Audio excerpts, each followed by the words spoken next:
नमस्कार दोस्तों, मैं धीरेन्द्र पुंडीर एक बार फिर आपसे बातचीत करने के लिए आपके साथ। दोस्तों, कहते हैं कि कोई भी किस्सा अधूरा नहीं छोड़ना चाहिए, और ख़ास तौर से ऐसे मोड़ पर जिस पर लोग सुनना चाहते हों। जब हम लोगों ने राजा मानसिंह की कहानी को रोका, यानी चंबल के बीहड़ों के उस डाकू की कहानी को जिस मुकाम पर रोका, जो एक किसान से जब बीहड़ों में कूदता है, किसान परिवार का एक शख्स, और वो बीहड़ों में आज़ादी से पहले कूदता है और आज़ादी के बाद तक बीहड़ों का एक बादशाह के तौर पर वो रहता है।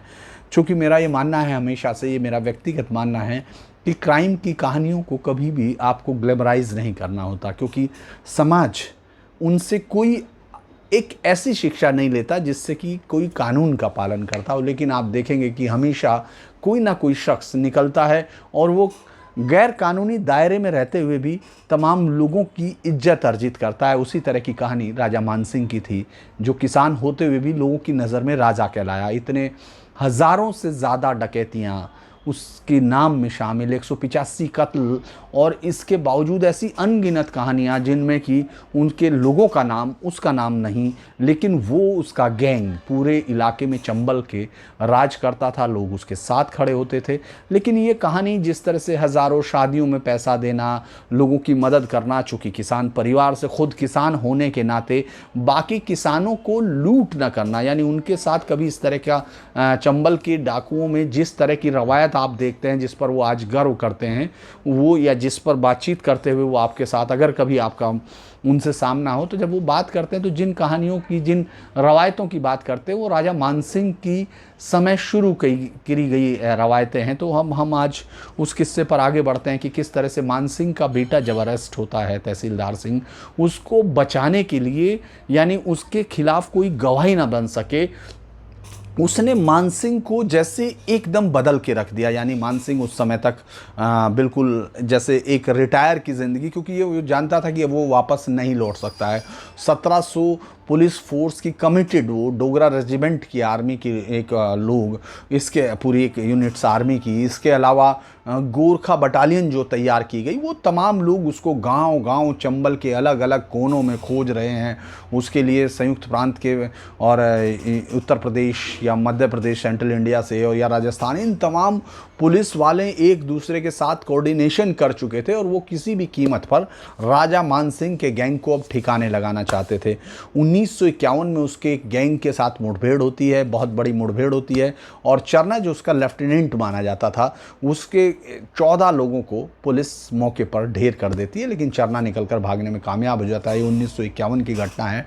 उसके कुछ दिनों बाद, अब चूँकि मुखबिरों को सूचना भी मिलने लगी और पहले से ज़्यादा कम्युनिकेशंस बनाया गया, थाने जिस तरह से है उनको घेरने की कोशिश की गई, एक दूसरे के साथ पहले से बेहतर तैयारियां की गई, चूँकि किसी भी कीमत पर सरकार छोड़ना नहीं चाहती थी। क्योंकि जिस तरह से इस समय मानसिंह पूरी केंद्रीय सत्ता को, जो राज्य की सत्ता है, उसको चुनौती देता हुआ लग रहा था। हालांकि उसका एरिया वही चंबल का एरिया था, लेकिन बाहर जाने वाली चिट्ठियां, उनके बाद दिए जाने वाले पैसे, और फिर मीडिया, इन तमाम चीज़ों ने राज्य सरकार को एक तरह से बैकफुट पर ला दिया था। तमाम चीज़ें हैं, अब उस चुनौती को कौन स्वीकार करे, वो चुनौती कितनी बड़ी हो गई थी, इस पर मैं एक छोटा सा, चूँकि बार बार ऐसा होता है कि जब मैं पढ़ता हूँ तो उससे तारतम्य टूटता है बातचीत का, लेकिन मुझे लगता है कि ये चीज़ें इसलिए ज़रूरी हैं कि ये इतिहास के वो पन्ने हैं जो मैं बताने के लिए आपको ये किस्से सुना रहा हूँ, क्योंकि कोई कहानी नहीं होनी चाहिए, वो रिकॉर्ड में एक पत्रकार के नज़रिए से मैं उसको बताने की कोशिश कर रहा हूँ। कहा ज़रूर मैंने उनको चंबल के किस्से हैं,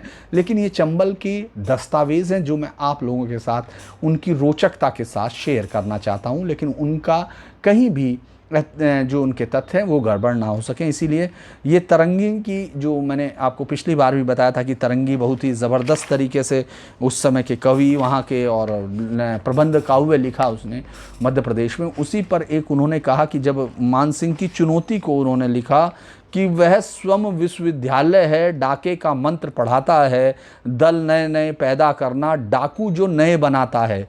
इस मानसिंह बंदूकों का भय जनता पर डटकर छाया, जनजीवन हुआ असंभव है, बर्बरता का जो है जाया, जिसने उस पर त्योरी पलटी, हत्या कर देता खड़े खड़े। जनसाधारण का क्या कहना, डरते हैं उससे बड़े बड़े। भयग्रस्त आगरा, धौलपुर, जालौन, इटावा, ललितपुर, शिवपुरी, गिर्द, दतिया, झांसी, यह मानसिंह आतंक गुरु। तब एक सभासद उठा बोल, ऐसा भय है ऐसा खतरा, चढ़ आए न कहीं विधानसभा, वह मानसिंह डाकू जबरा। क्या भिंड मुरैना का क्या कहना, संकट ग्वालियर राजधानी, है एक चुनौती मानसिंह, यदि गृह मंत्री में हो पानी। यानी ये कहानी ने साफ बता दिया कि वहाँ उस समय ये डर का माहौल था, लोगों का ये कहना शुरू हो गया था कि मानसिंह विधानसभा की तरफ जाना नहीं चाहता, नहीं तो वो विधानसभा में घुसकर भी उनके कत्ल कर सकता है, उनके सीने पर बंदूकें रख सकता है। ये आम जनता के बीच की कहानियाँ शुरू थी और इन सब में वो गृह मंत्री, चूँकि उस वक्त जो आज की कहानियाँ हैं उससे अलग हुआ करती थी, उस वक्त वो एक राजनीति का भी बड़ा अलग दौर था। मैं चूँकि बातचीत तो राजनीति पर ही हम लोगों ने शुरू की थी, लेकिन मुझे लगता है कि ऐसे माहौल में जहाँ बहुत ही कटुता एक दूसरे को लेकर है और कोई भी सच सुनने के लिए मुझे लगता है कि तैयार नहीं होता, जैसे ही आप उसके जो मन के अलग बात कहते हैं तो लोग आपसे नाराज़ होने लगते हैं। तो ऐसे वक्त में मुझे लगता है कि मुझे इन कहानियों की तरफ मैं गया तो उस वक्त गृह मंत्री बहुत ताकतवर पोस्ट हुआ करती थी, उस समय बड़े नेता हुआ करते, सिर्फ मुख्यमंत्री ही गृह मंत्री नहीं हुआ करता, जिस तरह की आपके यहाँ अब हर जगह हर राज्य में दिखता है कि ज़्यादातर कोशिश ये करता है गृह मंत्री, वो मुख्यमंत्री की गृह मंत्रालय उसी के पास हो, यानी पुलिस की ताकत वो अपने पास रखे। लेकिन उस वक्त बड़े लीडरशिप होती थी। उसी समय एक युवा जो है, उस समय युवा नरसिंह देव दीक्षित, वो ग्वालियर के ही रहने वाले कहते हैं कि वो समय थे, और उन्होंने ये कोशिश की कि अब वो जो है एक बड़े इसके खिलाफ लड़ाई शुरू करें। यानी 1 साल का समय दिया गया कि मैं 1 साल में अगर इस आतंक को ख़त्म नहीं कर पाया तो फिर मैं गृह मंत्री से इस्तीफ़ा दे दूंगा। इसके बाद जब आपका गृह मंत्री इस तरह से कहता है तो पूरी पुलिस फोर्स, पूरा रीइंफोर्समेंट दोबारा किया गया। डेली मूवमेंट कवर की जाने लगी, यानी हर रोज़ का मूवमेंट किस तरह से उसको सीधा हेडक्वार्टर तक उसके साथ कोऑर्डिनेट होने लगा।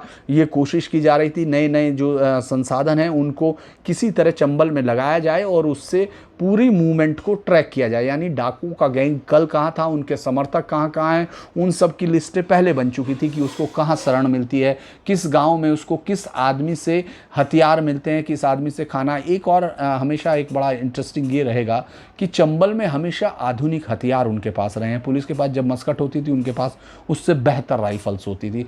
जब टोपी वाली बंदूकें पुलिस पर थी तब उनके पास मस्कट आ चुकी थी, उस वक्त भी काफ़ी गने होती थी, क्योंकि इस पूरे इलाके के ज़्यादातर लोग आर्मी में जाना एक पैशन था। यानी वहाँ आर्मी में जाकर लड़ना हमेशा से एक हो रहा और वहाँ से उनको एम्यूनिशंस, हथियार ये हमेशा से बहुत आसान सप्लाई डाकुओं के लिए रही। पुलिस से उनको कार्टेज मिलते रहे, उनके अंदर के लोग वहाँ शामिल होते थे।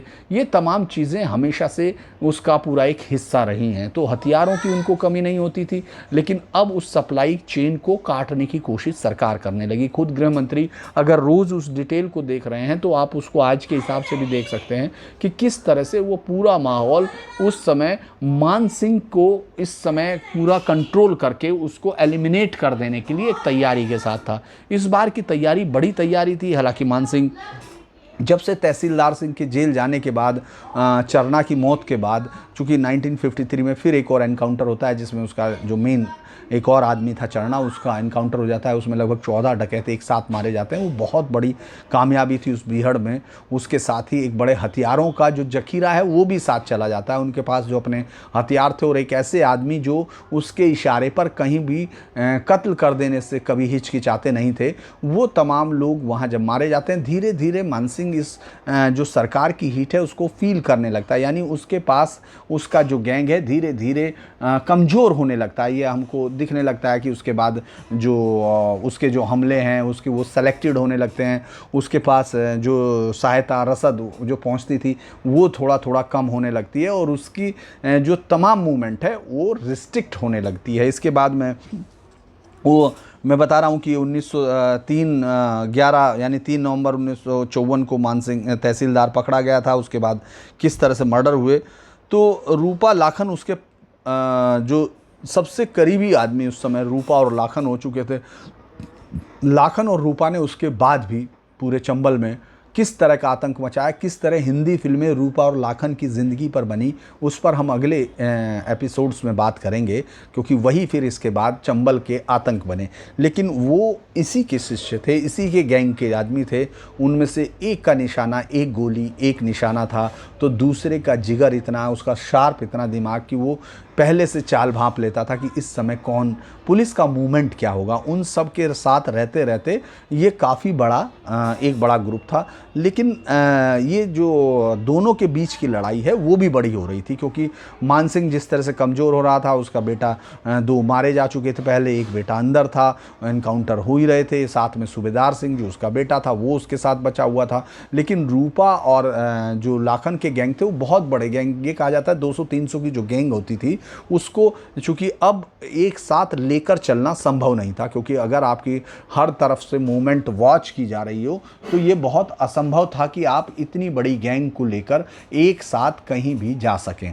तो लिहाजा और रूपा और लाखन के बीच में लगातार झगड़े भी होते जा रहे थे, उन दोनों के बीच में ताकत ख़त्म भी होती जा रही थी। और जो हम लोग उनकी बात करते हैं, अगर भादुड़ी की किताब की बात करते हैं, अगर तरुण कुमार भादुड़ी की, उसमें बताया था लाखन उसका दामाद भी लगता था मान सिंह का, उसकी बेटी रानी जो है उसके साथ ब्याही गई थी। उस पर भी एक बड़ी कहानी ये है, जिसको कुछ लोग मानते हैं कुछ नहीं मानते हैं, मतलब, लेकिन वो कहानी उनके परिवार वाले उसका जिक्र करते ज़रूर हैं, लेकिन उसको इतने उसके साथ प्रमुखता से साथ नहीं लाया जा सकता, क्योंकि रानी जो लाखन के साथ जिसका विवाह किया गया था वो थोड़ा सा उसके उसको चरित्र को लेकर बहुत सारे सवाल हो गए थे। तो लिहाजा एक दिन मान सिंह ने उसको वहाँ खुद ही गोली मार दी थी। मतलब ये कहा जाता है कि उसने उसको गोली मार दी, क्योंकि उसको लेकर शक हुए थे।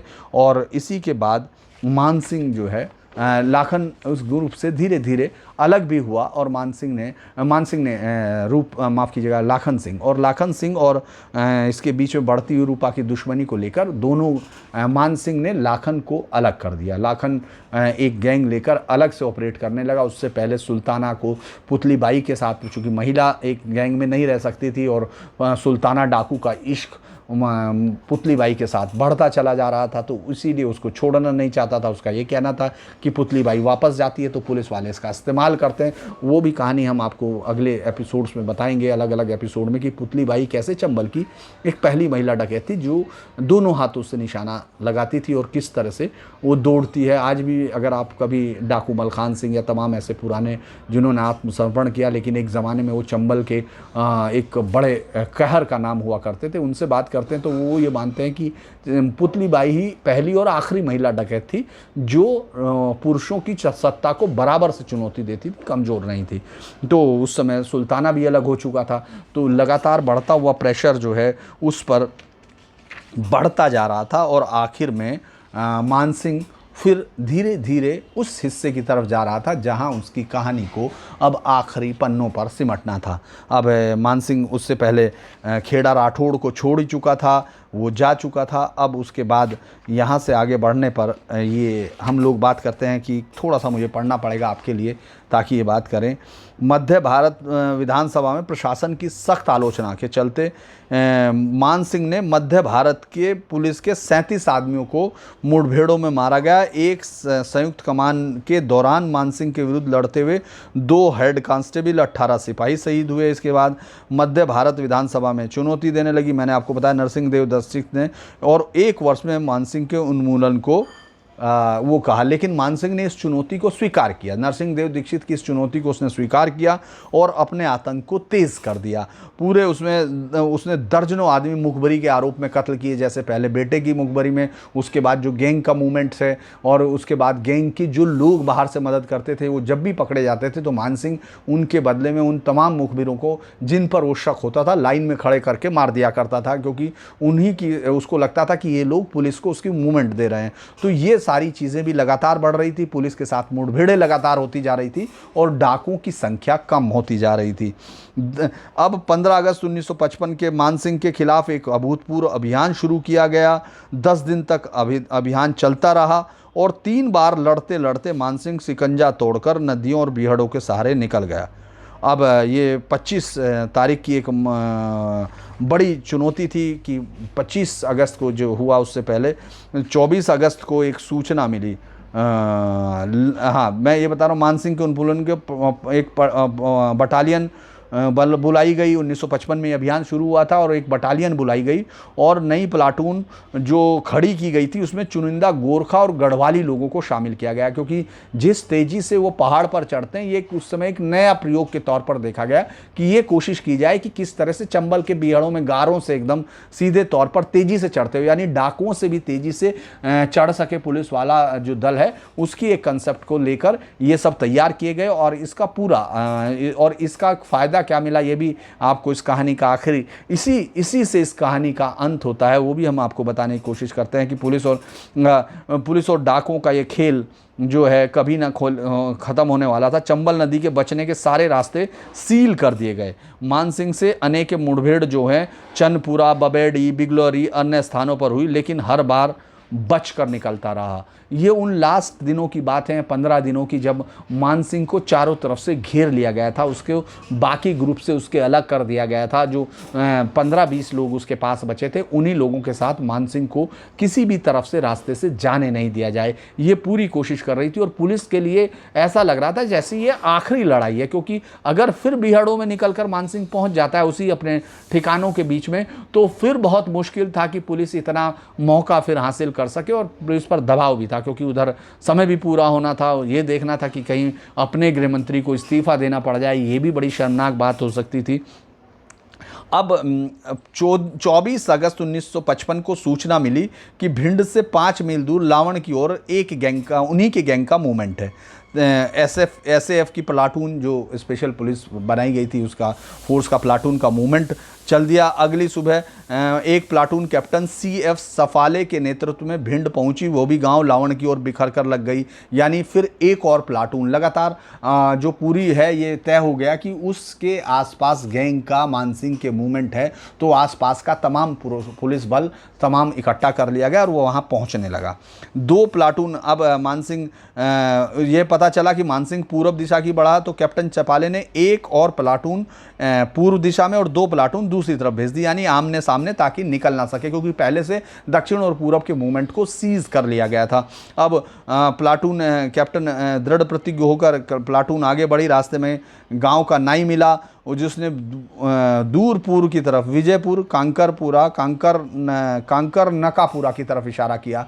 इसमें एक और कहानी भी ये कहा जाता है कि एक बच्चे से, वो प्लाटून जब नहीं ढूंढ पाई तो वापस आते हुए जा रही थी, तो एक छोटा सा बच्चा, उससे सवाले ने सिर्फ ऐसे ही मजाकिया लहजे में पूछा कि क्या कोई डाकों का मूवमेंट है। बच्चा पहले चुप रहा, लेकिन उसको चुप होते देख कर उन्होंने दोबारा पूछा कि क्या कोई मूवमेंट है, तो उसने इशारा कर दिया दूसरी तरफ, तो वो उस तरफ बढ़े। प्लाटून ने अपनी दिशा बदली और लावण से करीबन 3 से 3.5 मील कांकर नकापुरा की तरफ बढ़ गई। प्लाटून आगे बढ़ा, लेकिन कोई निशानात मिले नहीं, और वो फिर उसने देखा कि 1000 गज दूर लगभग पीपल का एक बड़ा पेड़ है, ज़मीन तक फैला हुआ है, उसके पास ही बैलगाड़ी का रास्ता है जो दक्षिण की तरफ बीहड़ों में जाता है। यानी वो जो पीपल का पेड़ है, विशाल पेड़ है, उसके नीचे से एक रास्ता साइड से होता हुआ विपक्ष उधर जंगलों में महसूस हो जाता है। और कमांडर कंपनी को लगा कि शायद उनको गलत सूचना मिल गई है, और उनको लगा अच्छा भी नहीं लगा उनको, क्योंकि इतने लंबे समय में उनको लग रहा था कि इस बार सफलता मिल जाएगी। पूरे 15 दिन की ये कोशिश उनके कई साथियों को लेकर चली जा चुकी, जिसमें कई साथी मारे जा चुके हैं। ऐसे में उनको लग रहा था कि शायद आज सफलता मिल जाएगी, लेकिन सफलता नहीं मिली। तो आपस में बात करने लगे। अचानक एक टीनी गोरखा ने पीपल के पेड़ के नीचे करीबन 15 आदमी सादा कपड़ों में देखे। ये गांव के लोग भी हो सकते हैं लगा, और मैंने गोरखा लोग उसमें शामिल थे। और प्लाटून धीरे धीरे आगे बढ़ी और पेड़ से 200 गज तक पहुंच गई। तभी जमादार भवानी सिंह फुसफुसाया कि क्राउलिंग करते हुए आगे बढ़ो और देखो ये कौन लोग हैं। चुपचाप पेड़ से लगभग 50 फीट तक ये लोग 50 गज तक वहाँ पहुँच गए। और जब वहाँ पहुँच गए, सिपाही गोविंद बहादुर थापा, यानी ये वो सिपाही था जो गोरखा था, ये वहाँ से लगभग 20 गज तक चुपचाप खेत के नीचे लेटता लेटता वहाँ तक पहुँच गया। चूँकि दूर से उस समय निश्चित ने शांति के माहौल में थापा की सांसें किसी ने सुन ली, और तब पेड़ के नीचे से किसी ने चिल्लाया, पुलिस के कुत्ते भागो। थापा ने क्षणिक तौर पर सफ़ेद मूछें और सूर्य की लालिमा वाला झुर्रियों वाला चेहरा देखा। थापा चिल्लाया, डाकू मानसिंह। यानी थापा ने देखा कि वो चूँकि सबको फ़ोटो दिखाए गए थे, सबको लगातार हर एक उसका, हालांकि वो फ़ोटो आपको एक ही दिखेगा जो मैंने इस पर शेयर नहीं किया, क्योंकि मैं ये आप लोगों से माफ़ी थोड़ा मांगते हुए कह रहा हूँ, क्योंकि जिस तरह से अभी हम लोग मैं इसका टेक्निकल चीज़ें नहीं कि ऐड कौन सा कर सकता हूँ, वो फ़ोटो कैसे ऐड होंगे वो अभी मैं नहीं जानता हूँ, तो उसको बाद में ऐड करने की कोशिश करूँगा। और मान सिंह के एक बार में मैं सबके फ़ोटो को इस पर खींच कर डाल दूँगा, अलग अलग फ़ोटो डाकुओं के, लेकिन अभी मुझे याद नहीं है कि कैसे डालना है। तो वो अब थापा ने उसको देखा, बीहड़ में गोलियों की आवाज़ शुरू हो गई, दोनों तरफ से फायरिंग हो रही थी। प्लाटून के चेहरे पर पसीना आ गया, क्योंकि पेड़ का डकैत कवर लेकर फायर कर रहे थे। उसके आदमी खुले मैदान में मरने का कोई समय नहीं लगेगा, और यहाँ तक कि बीहड़ की ओर जाने वाला रास्ता भी सील नहीं है, यानी उधर से निकल जाए। डकैत अगर उधर पहुँच गए तो वो आसानी से बचकर निकल जाएंगे। और कैप्टन सफाले ने अपने आदमियों को पेड़ के दोनों तरफ लगाया, यानी उन्होंने पेड़ को घेरने की पूरी एक कोशिश शुरू कर दी सफाले ने, और जो एक बड़ी प्लाटून थी उसको उन्होंने उस रास्ते पर भेज दिया जहां से कि बीहड़ की तरफ ना निकल सके, क्योंकि एक बार अगर बीहड़ में पहुंच गया मानसिंह तो फिर उसको पकड़ पाना धूल को पकड़ पाने जैसी हालत थी। मानसिंह को भी महसूस हो गया कि अब ये उसका आखिरी समय है, क्योंकि चारों तरफ से फायरिंग आने लगी। जिस पेड़ की आड़ में वो थे उसके पीछे से भी जब फायरिंग आने लगी तो वह पकड़ा गया। तो उसने कहा, वह धीरे धीरे उठा, चलने लगा। उसके हाथ में लाठी थी और उसके दाहिने बाजू में उसका बेटा सूबेदार सिंह था, बाएं बाजू तरफ रूपा तथा लुक्का था। तभी अचानक मान सिंह ने रूपा के हाथ से राइफल छीन ली और पिंजरे में बंद शेर की तरह खड़ा हो गया। उसके चेहरे पर फीकी मुस्कान थी। वह डाकू मान सिंह, जिसे 16 सालों से ज़्यादा पुलिस पीछे लगी थी, मांस व खून का बना हुआ था, कोई मूर्ति नहीं था। थोड़ी दूर पर पलक झपकते ही कैर कंपनी के लोगों की उंगलियां ट्रिगर पर चलने लगी। इसी समय भाषा थापा चिल्लाया, मारो फायर, उस बूढ़े को मारो, सफ़ेद मूछ वाले बूढ़े को मारो। और थापा आगे बढ़ गया। इस फायरिंग के बीच में 2 राइफलों से गोलियां एक साथ चली। एक गोली थापा की राइफल से, दूसरी गोली मानसिंह की राइफल से। मानसिंह के सामने अंधेरा छा गया। वह रूपा और सूबेदार सिंह के तरफ घूमा, लेकिन कुछ कह नहीं पाया, वो उनको देख भी नहीं पाया। धुंधली सी सड़क, लोग कहते हैं कि उसका अंतिम शब्द था दुर्गा माई। वो होठों में रह गया। मानसिंह मरा। जब मरा तो ठीक दोपहरी थी। मानसिंह ने मरते वक्त भी अपना जो ज़िंदगी का उसने सिद्धांत बनाया था उसको भुलाया नहीं, यानी किसी भी दुश्मन को जिंदा नहीं छोड़ना है। थापा, गोविंद बहादुर थापा, वो सिपाही जिसकी गोली से मानसिंह की मौत हुई, वो भी मानसिंह की गोली से मारा गया। यानी मरते वक्त एक गोली इधर से एक गोली उधर से, और दोनों एक दूसरे पर गोली चलाने वाले नहीं बचे। मानसिंह के मरने के बाद डकैत की ये मुठभेड़ खत्म नहीं हुई। डकैत आखिरी दम के लिए लड़ने लगे, ईंटों की ओर लेकर अंतिम युद्ध करने लगे। डकैत मानसिंह चाहता था, गैंग चाहता था डकैत की वो अपने मुखिया की लाश को लेकर बीहड़ के अंदर निकल जाए, और पुलिस ये जानती थी कि अगर ये लेकर निकल गया गैंग तो उससे पहले कई बार, चूँकि एक बार मानसिंह अपनी मौत के लिए बाकायदा वहाँ एक चिता जलवा चुका था और पूरे चंबल में ये फैला दिया गया था कि मानसिंह मर गया है। और उसके बाद जब मानसिंह 1 साल बाद फिर डाकू और उसमें डाकों में और उसमें दिखने लगा अपने दुश्मनों को मारने के लिए या मुखबिरों की हत्या करने के लिए, तो लोगों को लगा कि शायद मानसिंह कभी नहीं मरेगा। तो पुलिस इस किस्से को अब हवा नहीं देना चाहती थी, इसलिए पूरी ताकत के साथ दोनों ग्रुप एक दूसरे पर फायरिंग कर रहे थे। दोनों के पास हथियारों की कमी नहीं थी, आदमियों की कमी नहीं थी। हालांकि डकैत सिर्फ 15-16 ही थे और पुलिस के पास वही लगभग 1800 के करीब का पूरा आसपास के हिस्सों में, हालांकि 2 प्लाटून इधर थी और 4 लगभग 400-500 के करीब लोग वहां चारों तरफ से कंपनी में लगे हुए थे और वो मार रहे थे।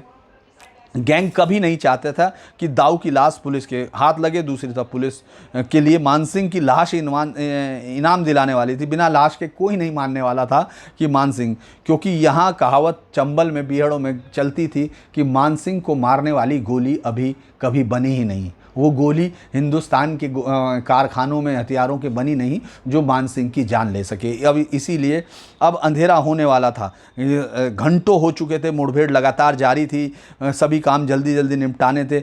आखिरी प्रयास सूबेदार सिंह ने अपने पिता को उठाने के लिए किया। उसने सूबेदार सिंह जो उसका बेटा था वो झुका अपने पिता को बचाने के लिए, उसने झुकने की कोशिश भी की थी उस समय, और ये इसके बाद वो खुद अपने पिता के ऊपर गिर गया क्योंकि उसकी गोलियां उसके शरीर के आर पार हो गई, सभी कुछ समाप्त हो चुका था। और रूपा ने उस लाश को उठाकर भागने की कोशिश की, रूपा पंडित जो मेन बाद में फिर इस पूरे गैंग की कमान संभालने वाला और जिसने चंबल में दहशत की एक अलग दास्तान लिखी और उस चंबल की उस दास्तान पर हिंदुस्तान की बॉलीवुड ने एक अलग कहानियाँ लिखी, वो हम लोग आगे बात करेंगे। तो वो चंबल उसने कोशिश की कि किसी तरह वो लाश को लेकर भागे। लगभग 2-3 किलोमीटर तक उसने उस लाश को उठाकर, यानी बहुत वजन ये कहा जाता है, हालांकि बहुत सारे किस्से तो कहानियों में जुड़ते हैं, लेकिन उसका वजन 100 किलो से कहीं ज़्यादा था मान सिंह का। उस लाश को लेकर भागने की कोशिश की कंधे पर, लेकिन पुलिस किसी भी कीमत पर भागने की नहीं जाना चाहती थी और अब वो लगातार पूरी तरह से उसके पीछे भाग रहे थे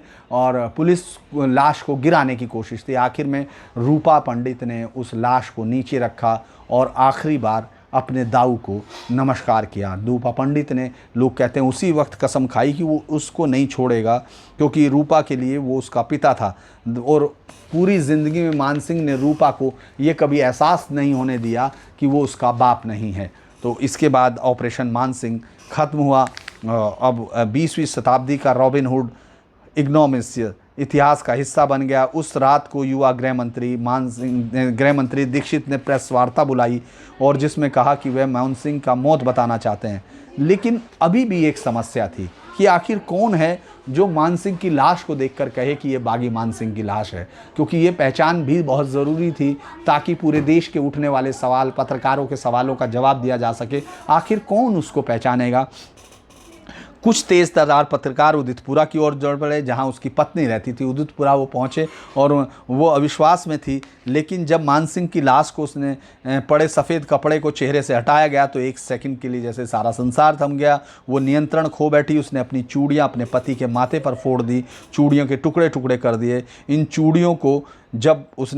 इन्हीं चूड़ियों को उसने 15 साल पहले अपने पति को पहनने के लिए दिया था जब वो घर वापस लौटा और उसने कहा कि अब हम इस लड़ाई को यहीं रोकते हैं। तब रुक्मणी ने ही कहा था कि औरतों की तरह घर में बैठकर रोने से बेहतर है अपने 2 बच्चों की लाशों को खोने के बाद कि ये चूड़ियाँ पहन कर बैठो। वही चूड़ियाँ आज रुक्मणी ने उसकी लाश पर तोड़ दी। अब और इसी के साथ ये तय हो गया, ये चंद मिनटों में सूचना आग की तरह फैल गई। अगले दिन राजा मान सिंह की लाश को कंपू परेड ग्राउंड में दर्शनार्थ रख गया। 40,000 की भीड़ ने मान सिंह के दर्शन किए, राजा मान सिंह के दर्शन किए, लेकिन रुक्मणी ने अधिकारियों से अंतिम प्रार्थना की कि उसके पति की लाश को उसके नाती द्वारा दाग लगाया जाए। और इस पर टीसी बहादुर ने मान सिंह और सूबेदार सिंह दोनों बाप बेटे को एक साधारण खाट पर लपेट कर रखा गया था उस लाश को, ताकि जनता के बीच में जो भय है उसको हटाया जा सके। और लोग भी देखने पहुंच रहे थे, जो उस समय 40,000 की भीड़ उस आबादी में, आप सोच सकते हैं कि वो कितनी बड़ी भीड़ वहाँ देखने पहुँची होगी।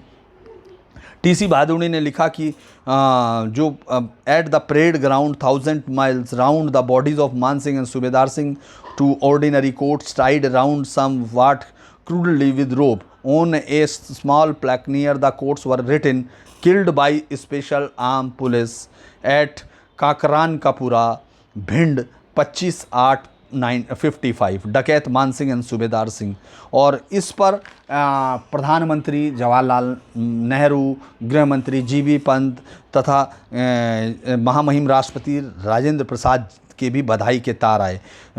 उनके पास पहुंचे, पुलिस के पास, और गृह मंत्री को उन्होंने बधाई दी। मान सिंह की पोस्टमार्टम रिपोर्ट आई, उसमें कहा गया उसके गोली दिल के पास आर पार हो गई हैं, 2 गोलियां। रिपोर्ट में यह भी उल्लेख किया गया कि मान सिंह का दिल खराब हो चुका था, उसके आसपास चर्बी जम चुकी थी। उस समय मान सिंह एक लुंगी चेक डिजाइन की कमीज पहने हुए था, उसके गले में तुलसी के दानों की माला पड़ी हुई थी और उसके कब्जे में एक डायरी मिली थी जो बाद में पुलिस के लिए बहुत उपयोगी साबित हुई। मान सिंह के घुटने में गोली का निशान था। मान सिंह का मरना, जो अभी तक चंबल की कथाओं में, कहानियों में एक अविजित और अविजय बदमाश की तरह था, उसके मरने की कुछ दिनों बाद अफवाह, हालांकि ये अफवाह फिर फैली गई थी और ये आज भी, अगर आप उनसे मिलते हैं, जब मिला मैं तमाम लोगों से, तो उनका आज भी मानना ये है कि जिस गांव में वो रुके थे, जहां उन्होंने खाना खाया था, उस खाने में मान सिंह को जहर दे दिया गया था। ये आज भी आप उनसे मिलेंगे, या आप बहुत सारे, अगर आप यूट्यूब पर जाकर भी देखेंगे, बहुत सारे यूट्यूबर्स ने कहा है कि मान सिंह को जहर दे दिया गया था, जिसकी वजह से उस गिरोह के आगे जाने की गति जो है वो वो धीमी हो गई थी और वो पुलिस के हाथ आ चुके थे। इसी कारण से मान सिंह आराम करने के लिए मान सिंह और सूबेदार सिंह को जो जहर दिया गया था उस खाने में, उसका असर ये था कि वो बहुत तेज़ी से मूवमेंट नहीं कर सके थे। हालांकि तहसीलदार सिंह ने और ये भी कहा गया कि मान सिंह को सीधे मुठभेड़ में नहीं मारा गया बल्कि उसको जहर दिया गया और तथाकथित स्थान पर लाकर मारा गया जब वह निहत्था था। लेकिन यह अफवाह थी। तहसीलदार सिंह ने स्वीकार किया था कि उसके पिता दाऊ कांकरान का पूरा की मुठभेड़ में हो चुके थे।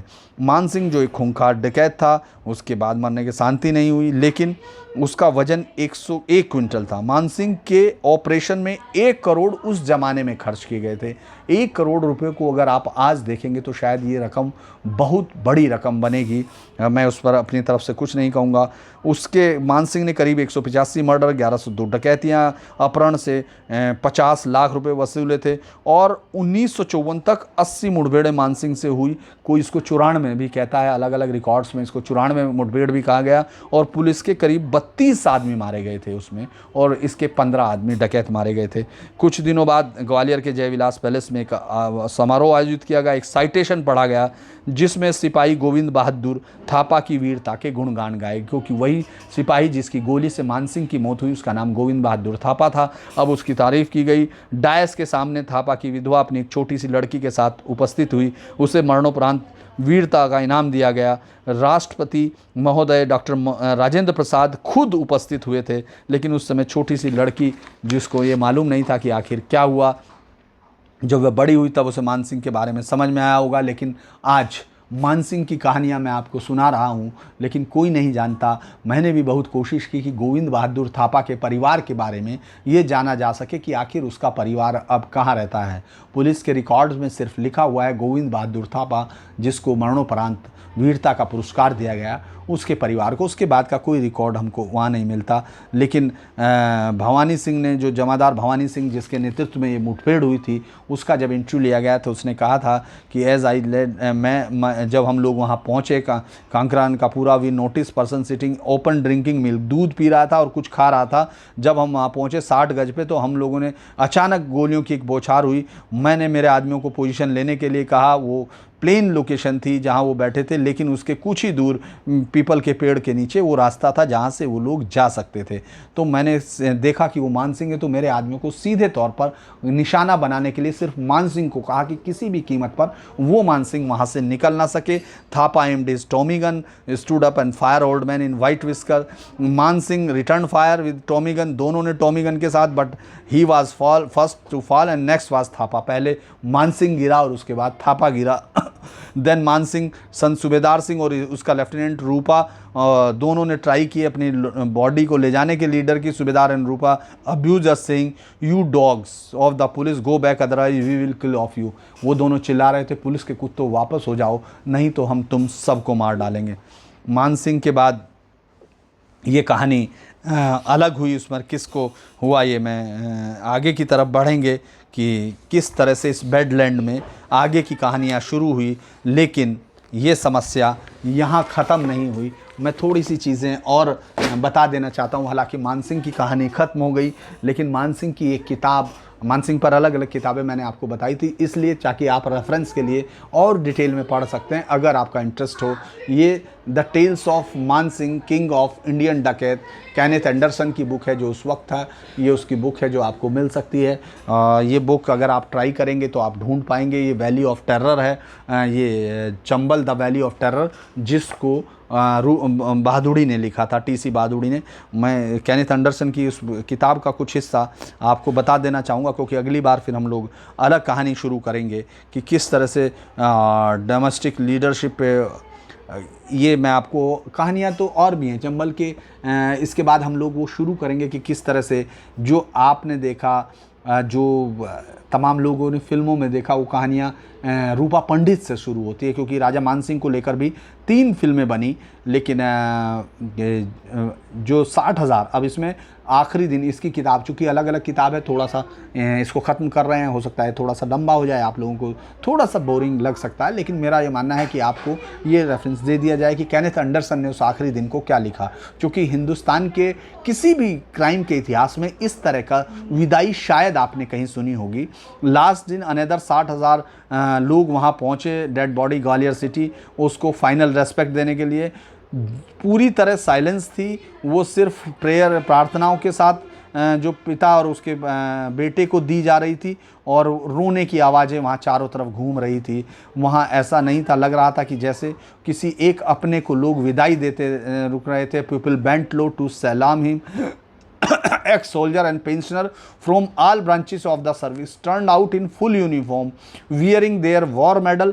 The red coats supplied by the British to their Indian soldiers before World War I were conspicuous on these veterans of long ago. Many of them were very old men who had fought India, were valiantly in the dim past. They knew what the bravery and loyalty mean. यानी वो ये जानते थे बहादुरी और किस तरह से वफादारी होती है. In the broiling sun, they joined the slowly moving queues when finally they stood before the dead body of the great leader. Those frail and bent old back were frail and bent no longer. They grew upright as if one again on parade. The old stopping shoulder squared, the medal earned so long ago flashed in the sunlight once again as the aged feet clicked together at attention. The feeble right arm, trembling a little perhaps, went up to the salute and remained there for a full minute. Tears they could not restrain brought salt on their lips as they murmured, "Farewell, Maharaja Sahib. May God rest your brave soul in peace." तो ये थी मानसिंह की कहानी. अगली बार मिलते हैं रूपा पंडित के साथ, जिसको KF रुस्तम जी ने लिखा हैज़ल्ड आई, शैतान, नीली आंखों वाला शैतान. नमस्कार.